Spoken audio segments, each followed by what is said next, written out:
Okay, guess what Zone 7 is? Oh my gosh. Hey, it's April 4th, and guess what we got done today?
We took down the Christmas lights. Eli and I did.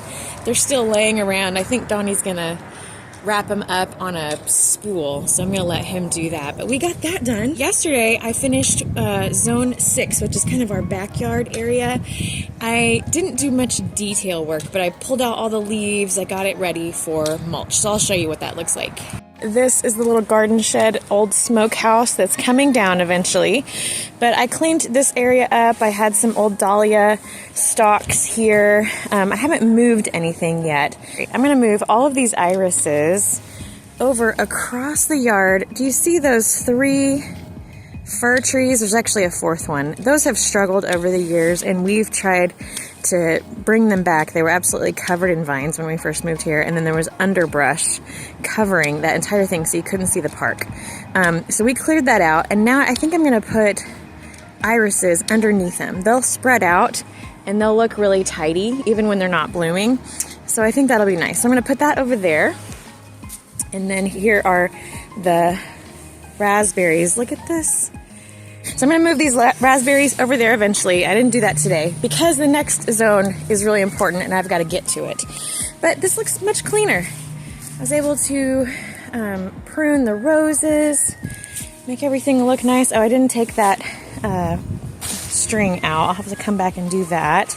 There was really a lot of leaf debris under there. So everything's just clean and ready for mulch. And then look, here is one of my climbing roses. This one has given me a ton of growth. It's Lady of Shalott, bright, kind of salmony, orangey pink, very beautiful rose. And then you can finally see this one. I'm going to let this get some more growth on it before I lay it over. But I cut back last year's peonies.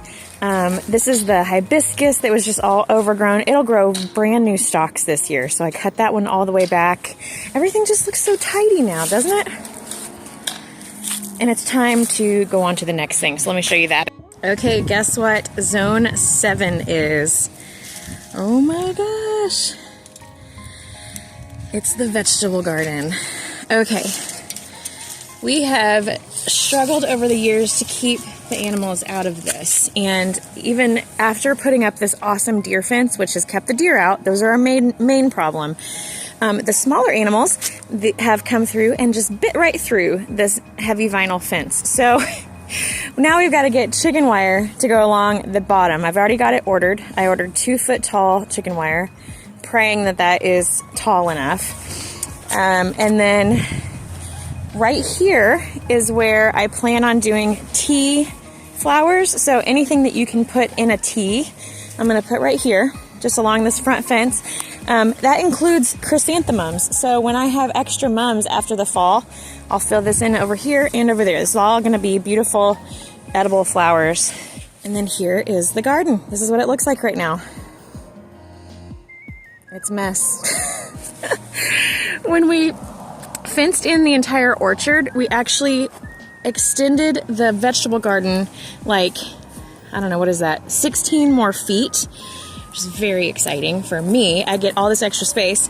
It also means it's a lot more work this year because this was all just grass and weeds. And so I'm working on collecting enough cardboard to smother the grass. And then I'll put compost on top of it.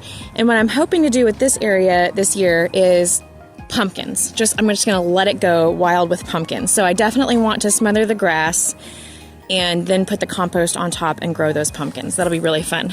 This is gonna take a lot of clean out. This is where my original fence was. And last year I moved some asparagus over here. And who the heck knows if it's even here still or alive. Lots of weeding to do. I've got to reestablish the walkways.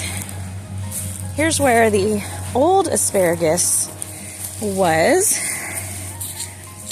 It should be showing its heads pretty soon. I gotta get all this grass out of here. Can you see? Are you looking for new asparagus? Remember last year you found the first one, didn't you? Well, this is old asparagus right here, so it'll probably be coming up really close to these. Yeah, so we'll keep an eye out.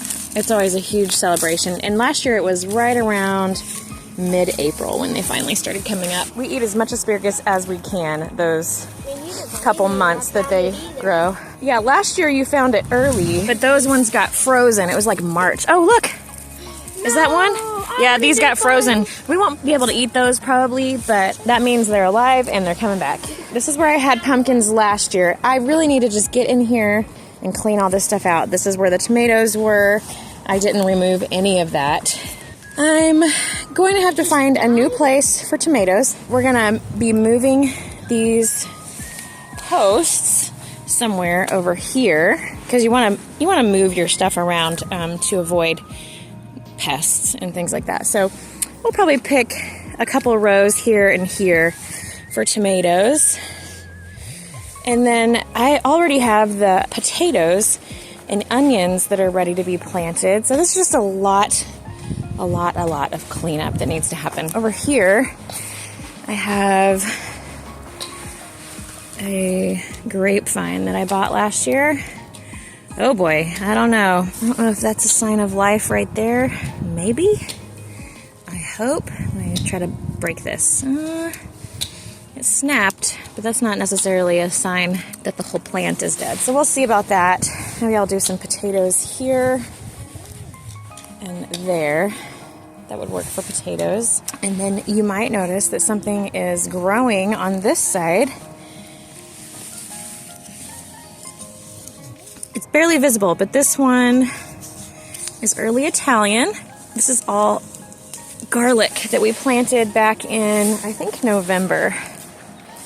And my niece, Abby, was pregnant and she wanted to do some gardening, and so she helped me plant all of these. This is home saved. This stuff was ready early, so I'm hoping to keep it separate and so I can watch it. This is early Italian, so I've got the earlies up front by the entrance right there. Oh, doesn't that look nice? Look at those beautiful rows. Look at that.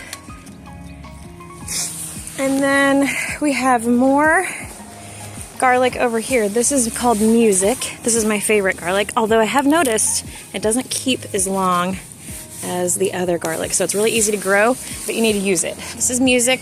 This is Korean Red. I think that was a new one that I bought this year. That's as much as I have right there. This is called Zemo. That's the whole amount that I bought there. Let's see, what's this one? German Extra Hardy. Amish Rocambole or Rocambole. And then here's all the mixture of the home saved garlic along the rest. So that's what's growing. So I just have a ton of cleanup. I will say, as far as mulch goes, this is holding pretty well so far.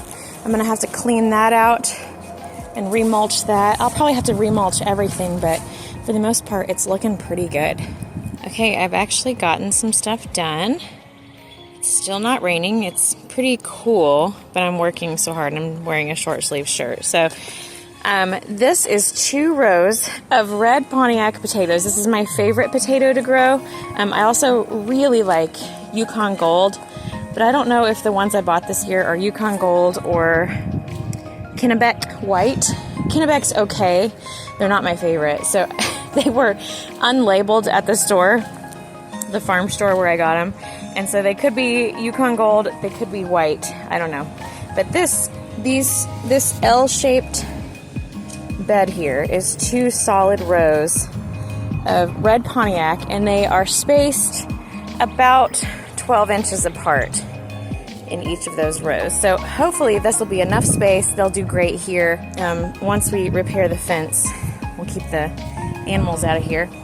Then the next thing I did was I had 2 rows like this of old tomatoes. I cleaned that out, put the posts way over there, and then I spent like a full hour weeding this thing. I have a lot of these growing all over my entire property, in my flower beds, in the yard, here in the vegetable garden.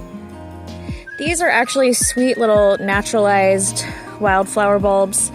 I don't mind them, so I leave them every once in a while. You know, I leave them in some of my flower beds.